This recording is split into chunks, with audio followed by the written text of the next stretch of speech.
अस्सलामु अलैकुम वरहमतुल्लाहि वबरकातुह। सिख धर्म में पुनर्जन्म माना जाता है, हिंदू धर्म में भी पुनर्जन्म माना जाता है। क्या इस्लाम धर्म इसको मानती है? मैं प्रितपाल सिंह सिलीगुड़ी से आया हूँ, आपसे जिज्ञासा रखता हूँ। भाई साहब ने सवाल पूछा है कि सिख धर्म पुनर्जन्म में मानता है, हिंदू धर्म मानता है, क्या इस्लाम धर्म मानता है? भाई साहब आप लेट आए ज़रा इधर।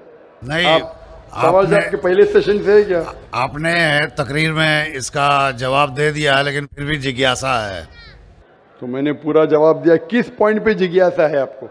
क्या मैंने कहा पुनर का मतलब नेक्स्ट, जन्म मतलब बर्थ, नेक्स्ट बर्थ। इस्लाम भी इसमें मानता है कि इस दुनिया के बाद हम नेक्स्ट दुनिया में आएंगे।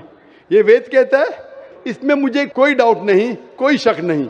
लेकिन ये जो वजूद में आया संस्कारा, इसका जिक्र वेद में नहीं है। ये हिंदू पंडितों ने कहा संस्कारा के बारे में, क्योंकि वो ये नहीं समझा सकते थे कि लोग क्यों गरीब पैदा होते, क्यों लाचार पैदा होते, क्यों कंजेनिटल हार्ट से। तो ये नहीं पता होने की वजह से फिलॉसफी वजूद में आई।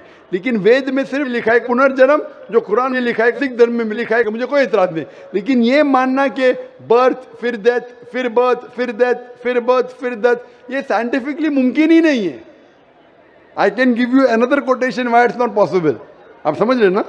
तो किस लॉजिक पे आप संतुष्ट नहीं हैं?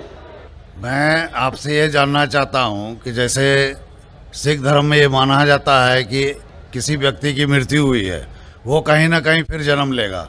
क्या इस्लाम इसको मानती है? नहीं, कहीं ना कहीं नहीं, सिर्फ एक जगह लेंगे, आखिरी, नेक्स्ट जिंदगी। और यही सही मानों में वेद में लिखा है, पुनर्जन्म नेक्स्ट जिंदगी। कहीं ना कहीं यहाँ पैदा हुआ, अमेरिका में करेंगे, बिल्कुल किधर भी वेद में नहीं लिखा है। वेद में कहीं नहीं लिखा है। ये पंडितों ने अपनी तरफ से पेश किया है। पुनर्जन्म जो कुरान में है और वेद में है, उसके मानी नेक्स्ट लाइफ, ये हम मानते हैं। लेकिन कहीं ना कहीं यहाँ लेंगे नहीं, एक ही जगह, आखिरत में। और क्योंकि साइंटिफिकली ये लोग जो कहते संस्कारा, कि आप अच्छे काम करेंगे तो आप स्वर्ग में जाएंगे, अच्छे काम करेंगे तो अगले जन्म में आप इंसान बनेंगे, बराबर कि नहीं?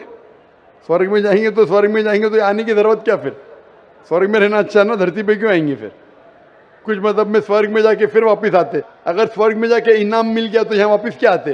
अगर नर्क में गए तो वापस यहाँ जिंदगी में आके फायदा क्या? अगर आपको सजा मिल गई तो यहाँ फिर आप आके क्यों कुत्ता बिल्ली बनते? अगर आप देखेंगे आज दुनिया में क्राइम बढ़ रहा है क्या घट रहा है? बढ़ रहा है। बढ़ रहा है, आप मानते ना? मैं भी मानता हूँ। ये जो फिलॉसफी संस्कारा की, अगर बुरे काम करेगा इंसान तो अगले इसमें वो बनेगा लेस, अच्छे काम करेगा तो बनेगा इंसान। क्राइम जब बढ़ रही है, इंसान की तादाद बढ़ रही है क्या घट रही है?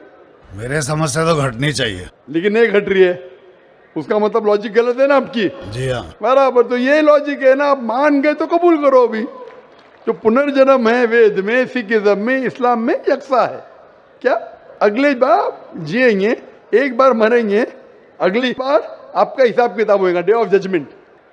और फिर आप हिसाब किताब के हिसाब से जैसे आपने अमाल किए, जैसे आपने कर्म किए इस दुनिया में, उस तरीके से आप स्वर्ग या नरक में जाएंगे। Hope the answer the question. अस्सलाम वालेकुम। वालेकुम सलाम। मेरा नाम रविशंकर राम है, मैं कलकत्ता से आया हूँ। और सबसे पहले आपको शुक्रिया देना चाहता हूँ।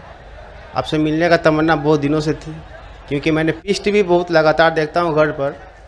आपका जो सभ्यता, जो शिष्टाचार मैंने जो देखा, मैं अपने आप को रोक नहीं पाया। इसलिए मैं आपसे इम्प्रेस होकर यहाँ पर आया हूँ। और सर, मेरा सवाल है कि एक धार्मिक इंसान की पहचान, उसकी लक्षण हिंदू मत के अनुसार, जैसे धर्म के 10 लक्षण होते, 10 धीरति, क्षमा, दम, अस्तय, शौच, इंद्रिय निग्रह, बुद्धि, विद्या, सत्य और संतोष। ये धर्म के 10 लक्षण है। अगर कोई भी धार्मिक इंसान में ये लक्षण पाए जाते हैं तो इंसान धार्मिक है। मेरा सवाल है सर कि इस्लाम के अनुसार, इस्लाम धर्म के अनुसार एक धार्मिक इंसान का पहचान क्या है? मैं ये जानना चाहता हूँ। भाई साहब का सवाल है कि इस्लाम के नज़दीक एक धार्मिक इंसान की पहचान क्या है। इस्लाम के नज़दीक जो खुदा, भगवान, ईश्वर, अल्लाह जो फरमाते हैं, जो कहते हैं, उसके ऊपर अमल करेंगे तो आप धार्मिक है। और अल्लाह ताला फरमाते हैं कि अतिउल्लाह व अतिउर रसूल, अल्लाह की बात मानो और अल्लाह के रसूल की बात मानो। तो अगर आप कुरान पे अमल करेंगे और कुरान के सही हदीस पे अमल करेंगे तो आप धार्मिक हो गए। इसके अंदर कुछ चीज़ आप देखे जाए तो इस्लाम के अंदर 5 हिस्सों में बांटी जा सकती है। एक है फर्ज, कंपलसरी, ये करना ही चाहिए हर मुसलमान को, फर्ज आ गया। दूसरे और हराम, जो गलत है, आप करना ही नहीं चाहिए जिंदगी में, ये दोनों ऑपोजिट है। इसके दरमियान और 3 चीज़ें जो हलाल कैटेगरी में, हराम के अलावा सब चीज़ हलाल हो जाती। हलाल में 4 कैटेगरी के फर्ज जो करना चाहिए कंपलसरी, दूसरा है मुस्तहब या लोग कहते हैं सुन्ना, यानी करे तो बेहतर है, आपको प्लस पॉइंट मिलेंगे। तीसरा है मुबाह, ऑप्शनल, करे तो भी कोई हर्ज नहीं, नहीं करे तो भी हर्ज नहीं। चौथा है मकरूह, यानी नहीं करे तो बेहतर है। और 5वां जैसे मैंने कहा हराम। तो एक धार्मिक इंसान कोशिश करेगा कि 100%, 100% कम से कम फराइज तो करे और हराम ना करे। तो मिनिमम रिक्वायरमेंट है कि वो 100% जो फर्ज है वो करे और जो हराम है वो कुछ भी ना करे। और धार्मिक बनना चाहेंगे तो जो मुस्तहब है, जो एनकरेज है, जो सुन्नत है, उसके ऊपर अमल करे। जितना ज़्यादा अमल करेंगे उतना धार्मिक होगा। और जितने मकरूह है, जो चीज़ अवॉइडेबल है, डिस्करेज है, उससे दूर रहेंगे। इन शॉर्ट, अगर आप कुरान और सही हदीस पे अमल करेंगे तो आप इस्लाम में धार्मिक कहलाएंगे। Hope that answers the question. भाई साहब, आप पीस टीवी कितने साल से देख रहे हैं? सर पीस टीवी तो पहले देखा था मैंने 6 महीना पहले, इसका बाद में फिर बंद हो गया था। तो इसके बाद मैंने चैलेंज, एक दिन रात को मैं ऑन कर रहा था तो चैनल फिर एक बार पीस टीवी आया था, तो मैंने लगातार पीस टीवी रात 9:45 बजे करीब आपका तकरीर आता था वहाँ पर, तो मैंने देखते थे। इसके बाद में फिर वो बंद, अपने आप बंद हो गया था। भाई साहब, आप मानते हैं कि खुदा एक है? जी सर। मानते खुदा एक है? जी। आप मानते खुदा का कोई अक्स है? नहीं सर। खुदा का अक्स नहीं। खुदा की कोई मूर्ति है? नहीं सर। नहीं। आप मानते मूर्ति पूजा गलत है? जी सर। आप मानते बुत परस्ती गलत है? जी सर। आप मानते कि मोहम्मद सल्लल्लाहु अलैहि वसल्लम आखिरी पैगंबर है? जी सर। आप मानते? तो उसका मतलब जो इस्लाम की बेसिक। जी सर, कल हम प्रोग्राम देखे थे, जिस तरह आप कल की अवतार के बारे में वर्णन किए थे। जी हाँ। तो हम लोग की कल की पुराण, ऋग्वेद, कल की पुराण में और ऋग्वेद और सब बुक के बारे में आप बता रहे थे कल, तो मैं भी नहीं जानता था ऐसे ये बारे में। तो अभी आप मानते हैं? जी सर। कि खुदा एक है? जी सर। और खुदा के अलावा किसी की इबादत नहीं करना चाहिए? नहीं करना। और आप मानते हैं कि मोहम्मद सल्लल्लाहु अलैहि वसल्लम आखिरी पैगंबर है? जी सर। तो मिनिमम रिक्वायरमेंट है इस्लाम धर्म में धार्मिक होने के लिए, मिनिमम। जी सर। मिनिमम पासिंग मार्क ये है, जस्ट पास। बाद में उसके बाद अमल जितना करते रहेंगे तो इंशाल्लाह। तो आप चाहते हैं कि मुस्लिम बने? जी सर। आप चाहते हैं? जी सर। कोई भी आप पे जबरदस्ती कर रहा है? No sir. वाकई नहीं, जबरदस्ती नहीं कर रहे ना? नहीं सर। आप मेरी मोहब्बत में आ गए तो मेरी मोहब्बत ने आपको कलकत्ता से किशनगंज खींच लाया, कि मैं आप पे कोई जबरदस्ती नहीं कर रहा हूँ ना? No sir. आप अपने मन से जी सर। और आपके दिमाग से होशो आवाज में इस्लाम कबूल करना चाहते हैं? जी सर। तो इंशाल्लाह मैं अरबी में कहूँगा, आप उसे दोहराइए इंशाल्लाह। अशहदु अशहदु अल्लाह अल्लाह इलाहा इलाहा इल्लल्लाह इल्लल्लाह व अशहदु व अशहदु अन्ना अन्ना मुहम्मदन मुहम्मदन अब्दुहु अब्दुहु व रसूलुहु। व रसूलुहु। मैं शहादत देता हूँ मैं शहादत देता हूँ कि अल्लाह के अलावा कोई माबूद नहीं कोई माबूद नहीं और मोहम्मद सल्लल्लाहु अलैहि वसल्लम उसके पैगंबर और बंदे हैं। माशाल्लाह, आप मुसलमान हो चुके। और मैं अल्लाह से दुआ करूँगा कि इंशाल्लाह आपको सबसे बेहतरीन ज़िंदगी दे इस दुनिया में और आखिरत में भी, और अल्लाह ताला आपको और हिदायत दे ताकि और आप अमल कर सके। और जो आपकी ख्वाहिश है कि आप इस्लाम में और धार्मिक बने, मेरी इल्तिजा आपसे कि आप इंशाल्लाह कुरान मजीद का तर्जुमा पढ़िए وہ زبان میں جو زبان پہ آپ کو مہارت ہے، ہندی میں تو ہندی میں پڑھیے، بنگالی میں تو بنگالی میں پڑھیے، اور انشاءاللہ اس کے اوپر عمل کیجئے. اور کوئی اگر آپ کو شک اور شبہ ہے تو انشاءاللہ آپ ای میل لکھ سکتے ہیں zakir@irf.net میں. تھینک یو سر، جزاک اللہ، شکریہ. بہت بہت شکریہ. میرا نام سکانت چندر ہے. میں مرشید آباد ضلع کا بیلڈنگا سے آیا ہوں. میرا سوال ہے اسلام اور راجنیتی میں کیا فرق ہے، مجھے یہ جاننا ہے.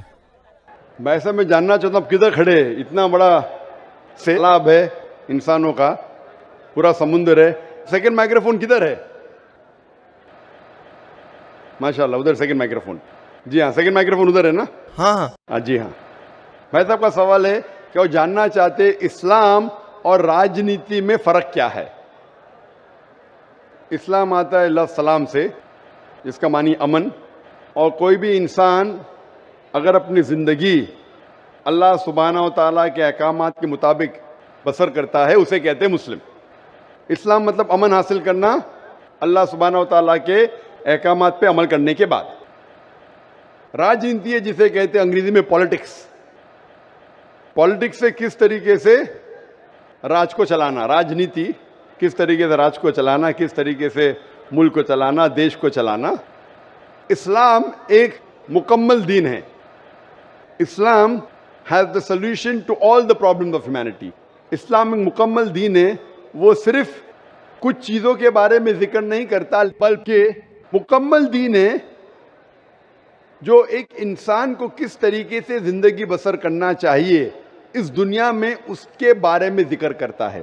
یہ پالیٹکس لفظ جو ہے آج کی تاریخ میں پالیٹکس اکثر گندا ہو چکا ہے. تو لوگ جب پالیٹکس بولتے ہیں تو لوگ سمجھتے ہیں یہ گندا شبد ہے. لیکن اسلام میں الحمدللہ کس طریقے سے دیش پہ حکومت کرنا اس کے بارے میں بھی ذکر ہے. آج کی پالیٹکس اور اسلام میں زمین آسمان کا فرق ہے. لیکن اسلام میں پالیٹکس ہے. اسلام مانتا ہے خلافت میں ایک خلیفہ ہوتا ہے، اور وہ خلیفہ جو ساری خلافت میں اونچا درجہ لگتا ہے وہ ڈیسیشن لیتا ہے بیسڈ آن قرآن اینڈ صحیح حدیث. تو قرآن جس طریقے سے ہر ملک کا ایک کانسٹیٹیوشن ہوتا ہے، آخری کانسٹیٹیوشن دنیا کا یہ قرآن از دا ورلڈ کانسٹیٹیوشن. ساری دنیا کا کانسٹیٹیوشن قرآن ہے. کس طریقے سے زندگی کو بسر کرنا چاہیے، کیا چیز فرض ہے، کیا چیز حرام ہے، کیا چیز مباح ہے، اس میں ساری ڈیٹیل ہے. اور اس کی تو تشریح ہے یا تفسیر آپ بولیں گے، وہ ہے صحیح حدیث. اللہ کے رسول کی صحیح حدیث، جو اللہ کے رسول نے کہا، جو صحیح حدیث ہے. یہ دونوں کو لے کے اگر آپ ملک یا دنیا کو چلائیں گے تو یہ اسلام کے مطابق چلیں گے، اور ہمیشہ انشاءاللہ دنیا میں امن رہے گا. افسوس کی بات ہے کہ آج دنیا میں ایک بھی ملک نہیں ہے جو میں کہہ سکتا ہوں کہ 100% قرآن اور صحیح حدیث پہ چل رہا ہے. ایک وقت تھا محمد صلی اللہ علیہ وسلم کے دور میں، اور ان کے انتقال کے بعد پہلے 4 خلفاء راشدین، حضرت ابو بکر، حضرت عمر، حضرت عثمان، حضرت علی، may Allah be pleased with them all، یہ دور سب سے سنہرا دور تھا. اور صحیح راجنیتی آپ جاننا چاہتے تو ان کو دیکھیے، ان کے دور کو دیکھیے، اللہ کے رسول اور پہلے 4 خلفاء راشدین کے دور. ان میں آپ کو سب سے بہترین مثال ملیں گی کس طریقے سے حکومت کرنا چاہیے. یہ سب سے اچھی مثال ہے. افسوس کی بات ہے کہ ہم مسلمان قرآن اور صحیح حدیث سے دور ہو گئے، اسی لیے ہم پیچھے ہو گئے. انشاءاللہ مسلمان جب قرآن اور صحیح حدیث کے قریب آئیں گے تو انشاءاللہ پھر سے وہ اونچائی پہ آئیں گے. Hope that answers the question. السلام علیکم ورحمۃ اللہ وبرکاتہ. ناظرین کیسے ہو سب؟ امید کرتا ہوں کہ آپ سب لوگ ٹھیک ٹھاک ہوں گے، خیر خیریت سے ہوں گے. یہ ایک سکھ بھائی صاحب ہوتے ہیں جو ڈاکٹر ذاکر نائک سے پنرجنم کے حوالے سے سوال کرتے ہیں کہ ہندو اور سکھ دھرم میں پنرجنم کو مانا جاتا ہے، یعنی انسان دوبارہ پیدا کیے جائیں گے 7 دفعہ اور پھر اس کے بعد ان کا حساب لیا جائے گا. کیا اسلام اس پنرجنم میں مانتا ہے یا نہیں؟ تو اس کے جواب میں ڈاکٹر ذاکر نائک کہتے ہیں کہ کیا آپ نے میرا لیکچر نہیں سنا، اس میں میں نے سارے کے سارے پروف اس میں دیے ہیں پنرجنم کے بارے میں، تو کیا آپ نے وہ نہیں سنا؟ تو یہ سکھ بھائی کہتے ہیں کہ مجھے تھوڑا سا اور وضاحت چاہیے۔ تو اس کے جواب میں ڈاکٹر ذاکر نائک کہتے ہیں کہ ہاں، اسلام بھی پنرجنم کو مانتا ہے، یعنی موت کے بعد دوبارہ زندگی کو مانتا ہے، لیکن اس طریقے سے نہیں جس طریقے سے ہندو اور سکھ مانتے ہیں۔ یعنی ہندو اور سکھ اس طرح مانتے ہیں کہ انسان اگر اس جنم میں اچھے کرم کرتا ہے، یعنی اچھے اعمال کرتا ہے، تو اس دوسرے جنم میں بھی وہ انسان ہی پیدا ہوگا، اور اگر وہ اچھے اعمال نہیں کرتا تو دوسرے جنم میں وہ کتا، بلی، گائے، بھینس کچھ بھی وہ پیدا ہو سکتا ہے اس کے اعمال کے حساب سے۔ تو اس کے بارے میں ڈاکٹر ذاکر نائک کہتے ہیں کہ یہ وید میں کئی بار بھی یہ نہیں لکھا کہ انسان دوبارہ کتا یا بلی یا کوئی اور جانور پیدا کیا جائے گا، لیکن اس کے برعکس جو ہے قرآن جو کہتا ہے کہ انسان دوبارہ اٹھایا جائے گا، اس لیے کہ جو کرم یعنی جو اعمال اس نے اس دنیا میں کیے ہیں اس کا حساب لیا جائے، اور پھر اس کے بعد اس کو ریوارڈ دیا جائے، اس کا جزا دیا جائے، یا تو اس کو جو ہے جنت میں ڈال دیا جائے یا جہنم میں، لیکن ایک دفعہ ہی یہ ٹیسٹ ہوگا جو اللہ تعالیٰ نے اس دنیا میں لینا ہے ہر انسان کا۔ اس کے ڈاکٹر ذاکر نائک نے کئی لیکچر ریکارڈ کروائے ہیں اور کئی سارے مثالیں دی ہے۔ اس میں بھی ایک بہت ہی پیارا اور زبردست مثال ڈاکٹر ذاکر نائک نے دیا، وہ یہ تھا کہ اگر آپ دیکھیں تو آج کل دنیا میں بہت زیادہ کرائم ہے، ہر جگہ کرائم ہے اور جنگیں ہو رہی ہے، اور ہر جگہ جو ہے وہ برے کام، دنیا ایک برے کاموں میں الجھی ہوئی ہے، ایک فتنے میں الجھی ہوئی ہے، اور ہر جگہ اگر آپ سوشل میڈیا کھولو گے، کوئی بھی ایپ وغیرہ آپ کھولو گے تو اس میں آپ کو بری چیزیں نظر آئے گی، کرائم وغیرہ کی رپورٹ نظر آئیں گے، یا پھر جو ہے یہ فحاشی اور جوئے اور اس کے ایپ پروموٹ کیے جا رہے ہیں، اور یہ فحاشی اور لڑکیاں جو ہے ہر ایپ میں اندر آ گئی ہے۔ آپ اگر کوئی بھی ویب سائٹ یوز کرتے ہو تو اس میں کم سے کم اگر کوئی ویب سائٹ اسلامک بھی ہے تو اس میں بھی آپ کو ایڈز میں جو ہے لڑکیاں اور یہ چیزیں نظر آنے لگ جاتی ہے۔ اگر یہ دنیا اتنی بری اگر ابھی ہو گئی ہے تو ہونا تو یہ چاہیے تھا کہ اس کی اگلی جو پاپولیشن ہے وہ کم ہو جاتی، انسان کم ہو جاتے اور بھیڑ بکریاں یہ زیادہ ہو جاتی، کیونکہ ہندو مذہب کے مطابق اگر کوئی برا انسان مرتا ہے تو وہ دوبارہ وہ پیدا ہو جاتا ہے اسی وقت دنیا میں، اور وہ یا بھیڑ بکری یا کیڑے مکوڑے بن جاتے ہیں۔ اس طرح تو پھر یہ بھی ممکن تھا کہ ایک وقت ایسا آ جائے کہ انسان کچھ ہی دنیا میں رہ جائے اور یہ جانور اور یہ چیزیں کافی زیادہ بڑھ جائے، دوبارہ یہ پھر انسان پیدا ہی نہ ہو۔ تو یہ سائنٹیفکلی بھی یہ بات کہنا کہ دوبارہ انسان پیدا ہوتا ہے یا بھیڑ بکری بن جاتا ہے، یہ غلط آج کل ثابت ہو گئی ہے، کیونکہ کرائم بہت زیادہ ہو گیا ہے، اور پھر انسان تو پیدا ہی نہیں ہونا تھا۔ اور دوسری بات یہ کہ اس کا کوئی صحیح جو ہے دلیل بھی ان کے پاس نہیں ہے کہ صحیح کتابوں میں یہ لکھا گیا ہو، بلکہ یہ اپنے آپ سے بنائی گئی ایک بات ہے۔ اس کے بارے میں ڈاکٹر ذاکر نائک بہت تفصیل سے جواب دیتے ہیں کہ اسلام بھی نیکسٹ لائف میں مانتا ہے، لیکن اس طرح جس طرح قرآن اور حدیث نے کہا ہے کہ انسان کو اپنے قبروں سے اٹھایا جائے گا اور اس کے اعمال کا حساب لیا جائے گا، اور پھر اس کے بعد اس کو جو ہے اس کا ریوارڈ، اس کا جزا دیا جائے گا۔ اس سوال کے بارے میں اگر آپ لوگوں کی کوئی رائے ہے تو وہ بھی آپ لوگ ہمارے ساتھ کومنٹ سیکشن میں شیئر کر سکتے ہیں۔ مزید اس طرح کی ویڈیوز کے لیے ہمارے چینل کو ضرور سبسکرائب کریں۔ السلام علیکم ورحمۃ اللہ وبرکاتہ۔